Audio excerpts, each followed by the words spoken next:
So getting started is sometimes the hardest thing to do when you don't feel well. It really is. It's easier to say and do. It's easier to hear people tell you get started. So it's just not easy stuff to do, especially when you feel very flu-like, ill, achy, dizzy, and just exhausted and just feel not well. I keep saying it over and over again, just not well, um, in that regards. So one of the problems is just getting started. And one of the things that's important is not to overdo it and just say, I'm just going to do just a little, just a tad of it, just do a little. One of the things about getting started with something, whether it be exercise, body movement, a new nutrition, or a new routine, is just getting started. And it's going to feel not well, whether it be a breathing exercise or fitness.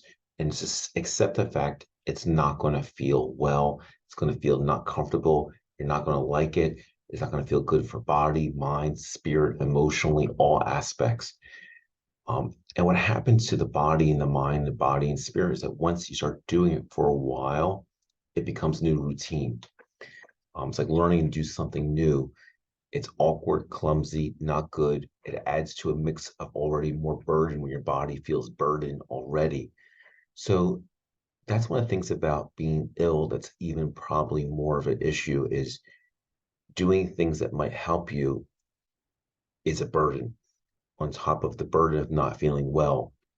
So you have to sometimes say, I want to do something now to help myself. Like, for example, a new fitness plan or new body movement exercise, and say I'm going to do 5, 10 minutes a day, and it's not going to feel well.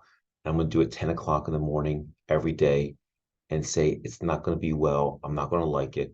And it's over 6, 8 weeks, it starts to become the routine. Or this is going to be part of my nutrition now for the next 3 to 4 months, where I'm going to eliminate these foods, knowing that they make me feel worse, though I am going to miss them. I have to eat this way because it's going to help me, but it's not my favorite at times. It becomes part of the routine. And that's part of the issue. The burden of some of the helps adds to the misery, unfortunately, of the burden of not feeling well. And that's sort of the deal sometimes of get going, of being sick, the burden on the burden of not feeling well.